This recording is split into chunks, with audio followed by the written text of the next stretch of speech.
كتاب 40 حديثة دقدامي تربفة. بسم الله الرحمن الرحيم. الحمد لله رب العالمين، الصلاة والسلام على رسول الله صلى الله عليه وسلم. الحديث حديث 27 دقدامي تربفة.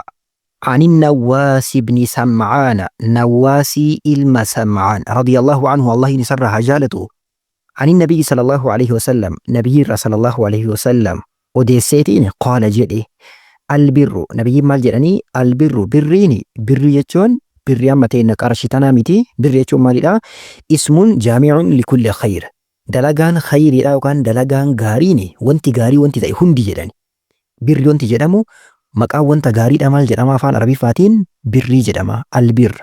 البر برين يوكان دلقان غاريني، حسن الخلق حال عمل تلودا، حال عمل تولينسي بري يوكان ماليدا دلقا غاري وان جدموتو إسا.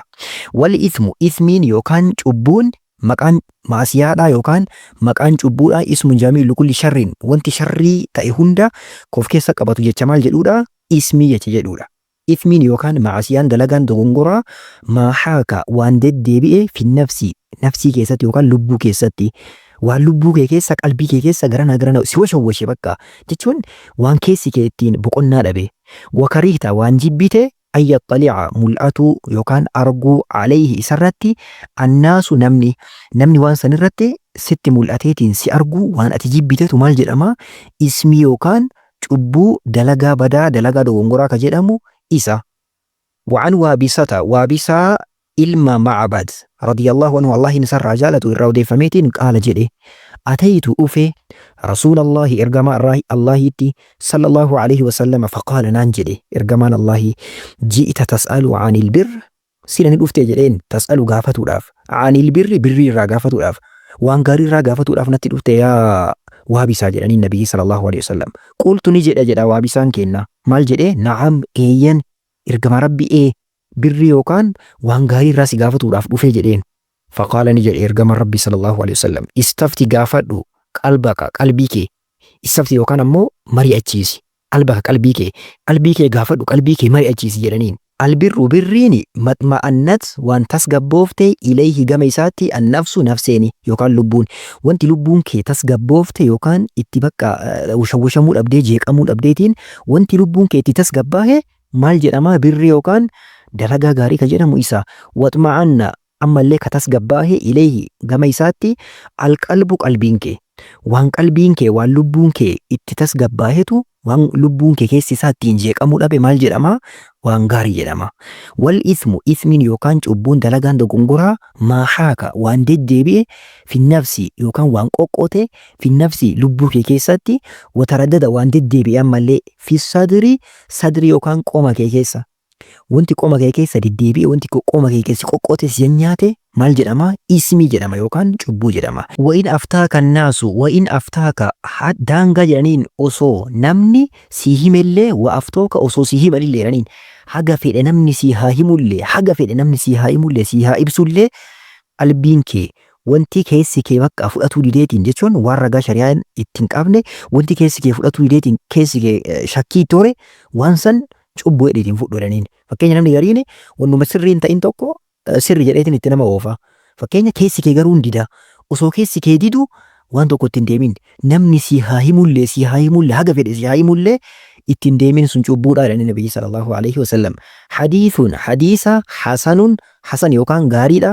Rawaynaahu isa odeessinee jirra fi musnadai musnada lamaan al-imaameyni imaama lamaan Ahmadii ilma Hanbaliitii fi Daaramii rahimahumullahu ta'ala keessatti bisnaadiin sanada hasaniin hasanada hasan ta'een odeeffamneetiin nu biraan gahamee jira jechuudha. Hadiisni kun hadiisa gaarii ta'eedha jechuudha. Ittiin odeeffamuun waan ta'uudha. Mee inshallah hadiisa kana tokko isaatiin akkuma ilaallee dimshaasha isaa guutuu isaa ergaan isaa maali ka jedhu haa ilaallu. Birri wanti jedhamu akka islaamummaatti maaliidha isiniin jedhe ismun jaami'uun likulli khayriin, maqaan waan khayrii ta'e walitti qabatu maal jedhama? Birrii jedhama. Albirru birri maalidha? Husnul khuluqi jedha Nabiyyi sallallahu alaihi wasallam. Waan khayrii ta'e hunda keessa qabatu eenyu? Husnul khuluqi yookaan haala toliinsa amala toliinsaa jedhan. Haala amala toluuni rabbii waliin haala amala tolu jira, akkasuma nama waliin illee haala amala tolu jira.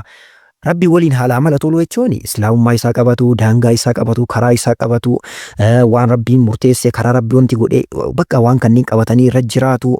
Nama waliin akkami jennee kafful adhaa namarraa qabu jechuun nama azaa gochuu dhabu. Wabazlul khayri khayrii ka diinii illee ta'e khayrii dunyaadhaa namaaf kennu. Waxalaaqatul wajii fuula diriiruu maca sabri alaa adhaahum. Azaa namaa irratti obsuu wajjin fuula diriiruun maal jedhama? Haala amala toluu jedhama. Wanti khayrii ta'e ka walii qabatu maali? Kanaa jechuun husnal khuluqii kanatu birriin isaa yookaan wanti khayrii jedhamu isatu khayrii maruuf keessatti qabataa jechuudha.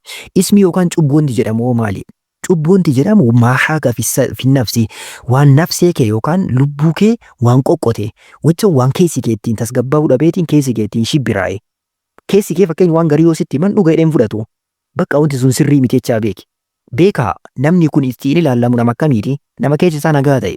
Namni keessi isaa dhibamaa ta'e, namni cubbuudhaan guutame, namni keessi isaa waan rabbi jedhu gadi jechuu fi dideetiin namni akkasiitiin beekamaa ta'e madaalli kun wajjitu isa biratti. Maa jennaan keessi isaa maali? Waan cubbuu fudhataas lani. Nama garii nagarree keessi isaa waan gaarii yoo itti himan hin jibbaa. Waan badaa yoo itti himan waan haraamaa yoo bira haasan wallahi itti tola. Madaalli isaa nama akkanaa biratti miti. Madaalli nama akkamii biratti? Nama khayrii biratti. Nama qalbiin isaa qulqulluu ta'e biratti. Nama qalbiin isaa cubbuudhaan hin cufamin biratti. Nama akkanaa biratti maasiyaan maali? Maasiyaan waan keessa isaa bakka qoqqotee garanaa qaqqabe wanti akkasii cubbuudha. Wakarii ta'ayyaxalee alayhi naasu akkasuma malee namni na arguu wanta sodaatu. Fakkeenya mee xiinxallaa masturbeeshinii yookaan fedhii ofiin ofirraa baasuu waan jedhamu dalagaa fokkataa gadheessanii dalagaa san akka namni si arguu hin barbaaddu cubbuu jechaa beeki bakka. Cubbuu jechaa maaliin beekta? Ismi jechaa maaliin beekta? Dalagaa sanirra namni na arguu hin jaalattu. Wallahi duutee badda malee namni akka si arguu hin barbaaddu. Sababa kanaaf wanta akkasii sun cubbuu jecha akkanatti hin beektaa jechuudha. Hadiisni Nawwaas ibn Sam'aan yookaan Sim'aan lachuutuu dubbisuu ni dandeenya. Imaamu Nawawiin kitaaba isaanii keessatti haala saniin kaayanii akkasii hadiisni isarraa odeeffame kanan agarsiisa. Ergaa kana haala bareedaadhaan qabadha. Hadiisni itti aanu hadiisa Waabisaa ilma Macbadiiti. Waabisaa ilma Macbadirraalee nabiyyiin keenya sallallahu alaihi wasallam maan nu barsiisanii namni tokko birrii yookaan waan khayrii ta'e gaafatuudhaaf dhufe. Booddee maal jedhaniini qalbii kee mariisis yookaan qalbii kee gaafadhu jedhaniin. Maali albirru birri wanti jedhamu yookaan wanti gaarii wanti jedhamu matmaannat ilayhi nafsu watmaanna ilayhi qalbu waan qalbiin kee waan lubbuun kee waan nafseen kee ittiin tasgabbaa'e bakka ittiin taragaagga ergixanyaa wanta taateen maali khayriidha. Wanta akkasii kee jechaa qabadhu jedhaniin. Ismi wanti jedhamu yookaan cubbuu wanti jedhamu ammoo maali waan keessi kee bakka ittiin fudhatuu didee keessi kee bakka qoqqoteetiin keessa kee keessa diddeebi'e wanti kun sirrii maal jetteetiin wanti keessi kee diddeebi'e wanti akkasii cubbuudha akkuma amma dubbannee jechuudha. Wa'iin aftaa kan naasuu afta'uqa abbaan fedhes sittaa himu hanga fedhanillee sittaa himanillee ammallee sittaa himanii haga fedhanillee sittaa himanii wannuma keessi keessiin jedhisan qabadhu jedhanii nabiyyi sallallahu alaihi wasallam. Akkasii hadiisa kanarraa ergaa bareedanii fudhannaa khayrii wanti jedhamu qalbii keenya irraa beekuu dandeenya bakka. Qalbiin keenya waan tokko nutti hima. Waan sharrii ta'ellee qalbiin keenya waan wayii nutti hima. Qalbii keenya irraa adda baasuu dandeenya. Inshallah barnoota hadiisa 40 kutaa ittaanu itti fufna. Assalaamu alaikum warahmatullahi wabarakatuh.